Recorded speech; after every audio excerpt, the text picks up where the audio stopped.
Oke, kan di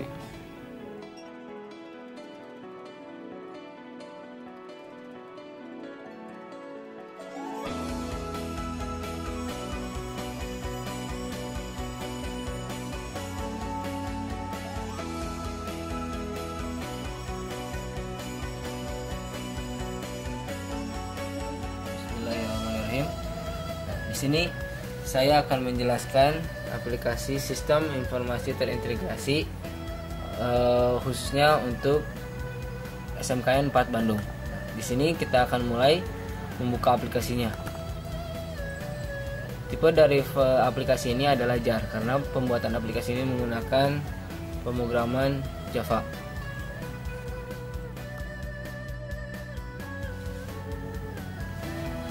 Kita coba masuk.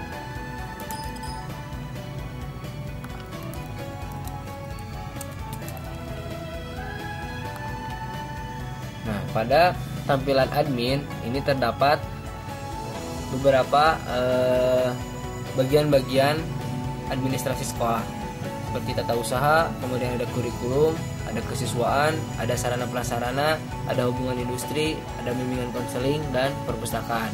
Nah, pada tampilan admin ini akan diatur apa-apa yang harus di pengadministrasian sekolah yang mungkin akan diset untuk 1 tahun pelajaran. Nah, contohnya kita masuk ke tata usaha.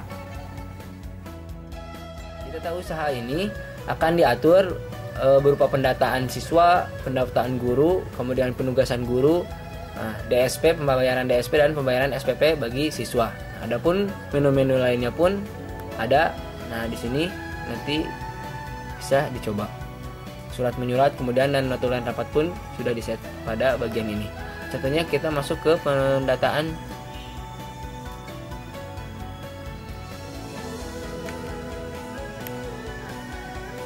Nah, di sini pendataan siswa ini berfungsi untuk mendata siswa-siswa yang ada di SMK 4. Nah, di sini kita bisa menambahkan data siswa, kemudian kita bisa melihat siapa saja yang administrasi siswanya itu sudah lengkap atau tidaknya.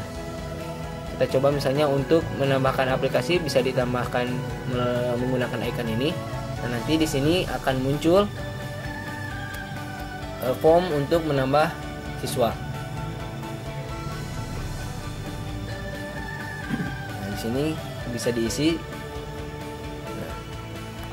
Kemudian di sini pun nanti aplikasi ini akan terhubung dengan aplikasi absensi. Nah, di aplikasi absensi ini nanti akan menggunakan fasilitas barcode untuk mengecek apakah si siswa tersebut telah masuk ke lingkungan SMK 4 Bandung ataupun belum. Pendataan guru pun sama. Nah, di sini penugasan guru itu untuk menentukan guru-guru mana saja yang berhak mendapatkan tugas dan melaksanakan aktivitas administrasi di sekolah seperti kurikulum, kemudian tata usaha, kemudian kesiswaan, perpustakaan, bimbingan konseling, hubin dan lain-lainnya. Adapun di sini ada pembayaran DSP.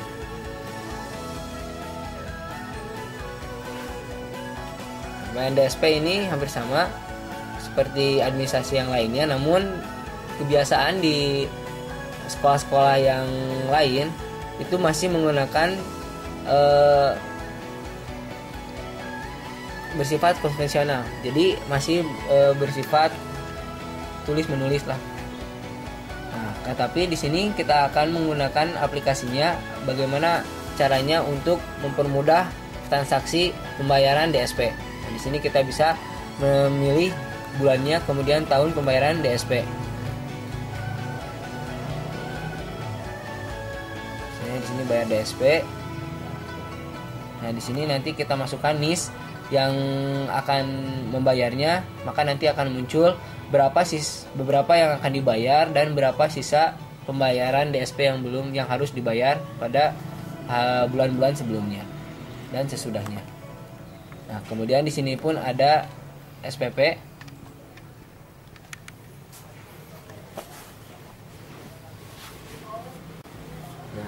Di SPP pun hampir sama, sistematikanya sama dengan DSP, namun di sini nanti kita akan bisa melihat siapa saja siswa yang sudah membayar ataupun siswa yang belum membayar berupa tunggakan. Kemudian kita bisa mengecek berdasarkan NIS, kemudian jurusannya, kemudian berapa transaksi per hari dan berapa jumlah keseluruhan biaya SPP yang telah masuk ataupun yang masih ditunggak oleh siswa.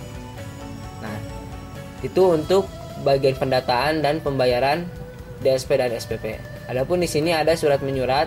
Ini fungsinya ketika para petugas sekolah atau misalnya seperti tata usaha, kesiswaan dan yang lain-lainnya mengadakan suatu rapat, maka di sini bisa digunakan aplikasi ini untuk mencatat apa saja hasil dari rapatnya dan kemudian apa saja ya poin-poin penting pada rapat tersebut. Adapun file bagian penggajian ini masih dalam tahap pengembangan, sehingga pada kesempatan selanjutnya mungkin nanti bisa didemokan. Itu untuk yang tata usaha. Adapun untuk kurikulum, nah di sini aplikasi ini lebih kompleks karena berhubungan dengan kegiatan belajar dan mengajar. Di sini ada yang penjadwalan, ada set tahun pelajaran, set mata pelajaran, set ajar guru. Set ajar guru ini untuk mengecek guru bidang studi mengajar pelajaran apa saja, kemudian ada set ajar kelas, kemudian ada wali kelas ini untuk menugaskan atau mencatat siapa saja guru-guru yang menjadi wali kelas. Kemudian di sini set kelas. Nah, set kelas ini fungsinya untuk mendata siswa-siswa yang masuk ke kelas tertentu. Kemudian di sini ada set jadwal pelajaran. Di sini fungsinya untuk mengeset jadwal pelajaran untuk tiap-tiap kelas dan tiap-tiap angkatan. Kemudian di sini ada jadwal ujian. Nah, di sini pun kita akan bisa men-set bagaimana susunan atau bagaimana jadwal dan pengawas-pengawas ujian, baik itu ujian tengah semester, ujian akhir sekolah, dan ujian kenaikan kelas. Nah, di sini ada set pengawasnya juga, dan di sini ada set siapa saja yang berhak melaksanakan ujian di SMK 4 Bandung. Di sini ada administrasi. Nah, di administrasi ini adalah kelengkapan berkas. Nah, kelengkapan berkas ini berhubungannya itu dengan guru. Jadi, guru-guru yang telah menyerahkan berkas-berkas ke pengajarannya ini akan didata di sini, dan siapa saja guru yang sudah melengkapi dan siapa saja yang belum nanti bisa dicek di sini. Kemudian di sini ada silabus. Nah, silabus ini berfungsi untuk melihat rencana kegiatan pembelajaran guru 1 tahun ke depan. Nah, ini proses-proses atau kegiatan-kegiatan yang ada di kurikulum. Kemudian di sini ada kesiswaan. Nah, di kesiswaan ini hubungannya itu lebih ke kegiatan-kegiatan sekolah yang berhubungannya itu dengan siswa. Nah, di sini kita akan berhubungannya dengan ekstrakurikuler. Dan di data ekstrakurikulernya kemudian anggotanya itu siapa saja. Kemudian ada prestasi siswa yang telah mengikuti lomba. Kemudian di sini ada agenda-agenda yang akan dilakukan oleh Sivitas di SMK Negeri 4 Bandung, dan di sini ada pengumuman yang berhubungannya itu dengan siswa dan guru. Itu untuk yang kesiswaan. Kemudian di sini ada sarana prasarana. Nah, di sini semua data-data alat, semua data-data barang yang ada di SMK 4 Bandung didata. Nah, ini berupa ada manajemen, data gedung, data alat praktek, data ruangan, perabot, tanah. Kemudian ada pelayanan. Pelayanan ini fungsinya adalah pinjam-meminjam atau peminjaman alat-alat yang berada di SMK 4 Bandung. Kemudian di sini ada data master. Nah, di sini ada RAPBS, ini masih dalam tahap pengembangan. Ini fungsinya nanti adalah untuk menentukan biaya-biaya atau alat-alat apa saja yang akan diadakan untuk program kegiatan belajar mengajar pada tahun pelajaran tertentu. Kemudian kita masuk ke hubungan industri. Nah, hubungan industri ini keterkaitannya dengan kegiatan praktek kerja industri. Jadi di SMK 4 Bandung itu di tiap setiap siswa itu wajib melaksanakan prakerin. Nah, kebiasaan untuk ke siswa-siswa sebelumnya itu mengajukan prakerin itu secara manual. Nah, di sini kita akan membuat kegiatan prakerin ini lebih mudah, yaitu dengan cara di set di sini ada pengajuan, kemudian ada siapa saja yang prakerin, kemudian yang mengundurkan diri itu siapa, dan monitoring. Nah, di sini ada BKK. BKK ini khususnya itu ke bagian yang hubungannya antara sekolah dengan industri. Ya, di sini biasanya siswa-siswa yang telah lulus ini akan dipromosikan untuk bekerja di perusahaan-perusahaan yang telah menjadi mitra. Nah, di sini akan diset siapa saja yang perusahaan-perusahaan yang membuka lowongan pekerjaan dan siapa saja perusahaan-perusahaan yang telah menjadi mitra SMK 4 Bandung. Nah, di sini ada bimbingan konseling. Nah, ini aplikasinya itu berhubungan dengan kegiatan bimbingan siswa. Apakah siswa itu ada siswa yang ingin melaksanakan bimbingan-bimbingan seperti bimbingan, atau ada siswa yang bermasalah, kemudian siswa yang ingin mendapatkan beasiswa, apakah itu beasiswanya itu di sekolah ataupun beasiswa untuk melanjutkan ke perguruan tinggi. Kemudian di sini ada konseling. Konseling di sini bisa berarti siswa itu kalau istilah gaulnya itu curhat ke guru, ataupun siswa yang mendapatkan masalah-masalah atau kenakalan-kenakalan siswa yang akan didata dan diarahkan oleh gurunya. Nah, di sini juga ada program kegiatan untuk bimbingan konseling sendiri. Nah, yang terakhir ini adalah perpustakaan. Nah, perpustakaan ini fungsinya untuk mendata semua buku-buku atau semua peralatan-peralatan perpustakaan yang ada di SMK 4 Bandung, berupa inventaris dari jenis buku, kemudian buku induknya, kemudian jenis pustaka, koleksi buku. Di sini akan didata secara detail mungkin untuk bagian buku-bukunya. Adapun pelayanan itu seperti peminjaman buku, kemudian ada juga statistiknya. Jadi siapa saja, bagaimana statistik pengunjung ke perpustakaan itu, apakah tiap tahunnya apakah itu grafiknya naik atau turun. Nah, informasi ini adalah tata cara atau misalnya untuk memberikan kemudahan kepada pengguna aplikasi ini untuk menggunakan bagian perpustakaan ini. Nah, itu sekilas tentang aplikasi bagian admin panelnya. Adapun untuk bagian-bagian kurikulum tersendirinya itu mungkin nanti Anda bisa coba sendiri. Demikian demo yang saya dapat sampaikan. Mohon maaf apabila terdapat kesalahan dalam penyampaiannya. Assalamualaikum warahmatullahi wabarakatuh. Assalamualaikum warahmatullahi wabarakatuh. Selamat pagi. Di sini saya akan menjelaskan hubungan dari sistem informasi dan integrasi sekolah yang dari bagian admin ke pelayanan publik dan proses administrasi. Nah, di proses administrasi ini ada beberapa layanan yang kami berikan khususnya untuk guru. Ada untuk guru, ada untuk wali kelas, ada untuk program atau ketua program studi keahlian. Nah, ini tapi ketiga itu username-nya masih sama, hanya dibedakan menunya saja. Jadi untuk guru mungkin menunya lebih sedikit, wali kelas ada tambahan menu, dan ketua prodi mungkin ada tambahan menu-menu lainnya. Contoh saya masukkan di sini.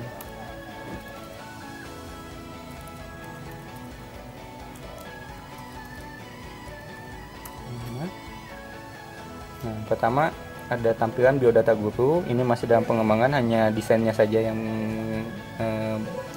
akan diganti. Ini ada datanya cukup komplit, mulai dari biodata, ada data honorer dan data PNS-nya juga. Kami bedakan guru honorer dan guru PNS.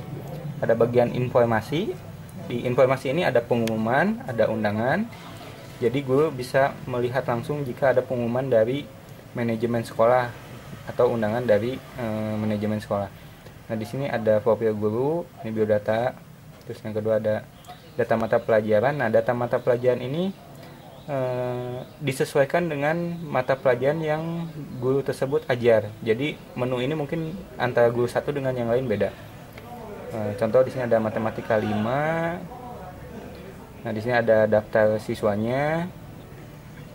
Nah, untuk melihat mengedit nilainya, guru tersebut bisa mengklik tombol detail nilai. Nah, di detail nilai akan ditampilkan standar kompetensi dan kompetensi dasarnya dan ada nilainya. Nah, nilai ini bisa diubah oleh guru tersebut. Silahkan simpan. Nah, setelah itu, selain untuk mengubah nilai, juga ada kurikulumnya. Jika guru tersebut guru baru dan tidak tahu silabus yang ada, misalnya di sini ada kode mata pelajarannya, nama mata pelajarannya, kategori, standar kompetensinya, ada kompetensi dasarnya. Terus jika yang terakhir ada absensi atau agenda. Ini terhubung dengan absensi elektronik yang menggunakan barcode. Jadi di sini guru tersebut membuat agendanya dulu. Nanti di sini bisa dilihat absensinya di tiap agenda tersebut.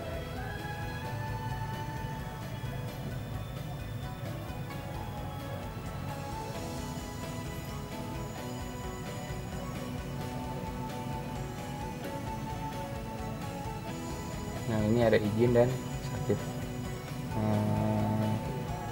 Terus lanjut ke menu yang lainnya. Di sini ada administrasi guru. Di sini ada program tahunan untuk guru, ada program semester, silabus LPP, ada jadwal. Di sini ada jadwal mengajar. Nah, di sini dicontohkan kode mata pelajaran berapa, mata pelajaran ini, kelasnya di mana, ruangan, bukunya, hari, jumlah jam, semesternya. Ada jadwal mengawas. Nah, ini ada jadwal mengawas. Ada jadwal monitoring, jadwal lainnya. Terus ada, nah ini itu menu untuk guru. Nah, untuk menu untuk wali kelas ini ada tambahan, contohnya ini data kelas. Di sini ada menu-menu khusus untuk wali kelas, misalkan profil yang dia wali kelas atau guru tersebut wali kelas. Ada data siswanya, ada jadwal pelajarannya. Terus ada data kehadiran siswanya, ada data administrasi siswanya, misalkan DSP-nya. Wali kelas tersebut ingin mengecek berapa jumlah tunggakan yang siswa atau yang anak kelasnya miliki. Terus ada nilai-nilai mata pelajaran yang ada di atau kelas tersebut ambil.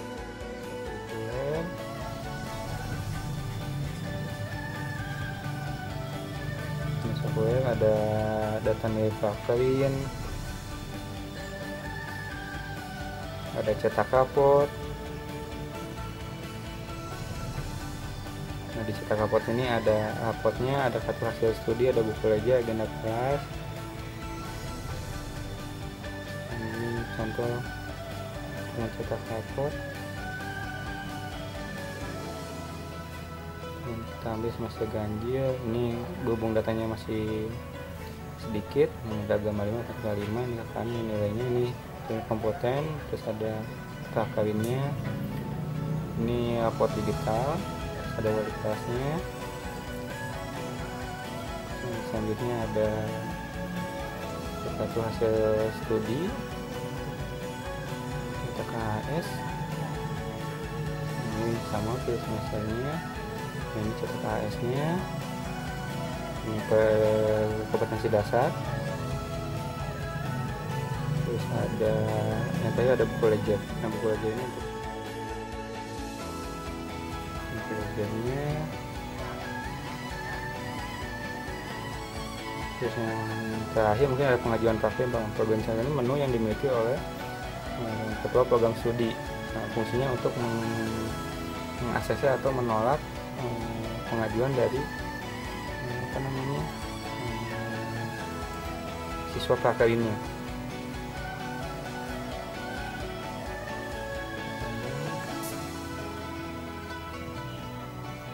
Mungkin itu mengenai yang guru. Kita ganti ke siswa.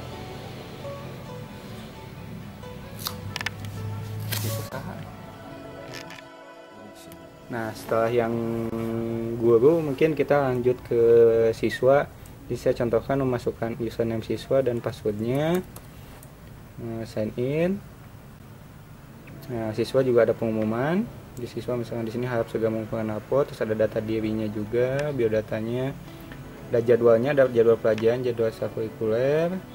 Terus ada nilainya, jadi siswa bisa mengecek nilai-nilainya. Terus ada nilai ekskul, nilai praktek kerja, sama transkrip. Nah, selanjutnya ada iuran, bisa cek iurannya, SPP, DSP-nya. Terus ada praktek kerjanya. Nah, siswa bisa mengajukan pengajuan di sini. Setelah pengajuan DSC, siswa bisa memasukkan agendanya di sini satu. Nah, agenda tersebut nanti diperiksa oleh bagian perusahaannya untuk kemudian apakah disetujui, apakah benar datanya atau tidak. Data tugas siswa. Nah, itu bagian dari siswa. Selanjutnya keterhubungan antara admin panel tersebut khususnya untuk bidang BK dan kesiswaan itu berhubungan dengan webnya. Ini webnya terintegrasi dengan sistem yang semua kami telah jelaskan. Ini ada Beranda, ada Mading. Ini berhubungan dengan pengumuman yang diberikan oleh kesiswaan. Ada profil, di sini profil berhubungan dengan kurikulum sekolah di sini.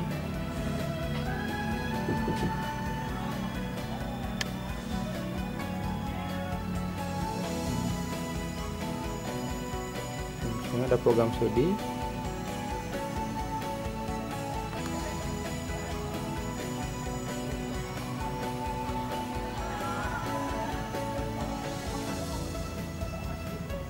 Ini ada program studinya, kurikulumnya, terus yang prestasi, beasiswa dan seterusnya. Nah, mungkin ada satu lagi yang bisa kami tawarkan, itu ada virtual tour di sini. Virtual tour ini dia fungsinya untuk agar pengunjung dari SMK 4 ini dia bisa berjalan-jalan atau bisa melihat-lihat lingkungan dari SMK 4. Ini contohnya. Ini depannya, depan sekolah kami.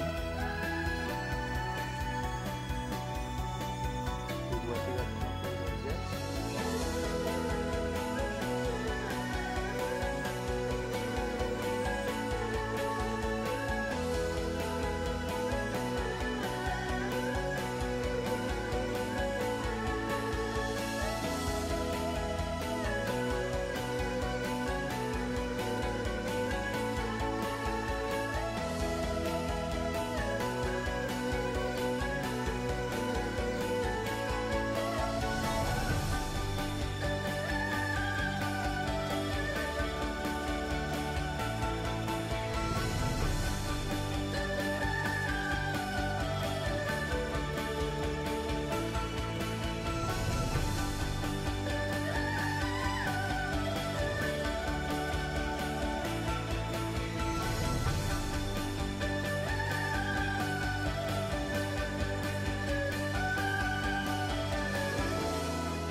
Demikian sistem informasi terintegrasi yang dibuat.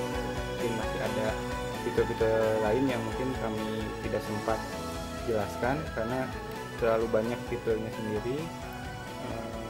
Kami harap kami bisa mempresentasikannya langsung di depan para audien mengenai kelebihan-kelebihan dari sistem informasi terintegrasi ini. Sekian dari kami, Dia Research SMKN Negeri 4 Bandung. Wassalamualaikum warahmatullahi wabarakatuh.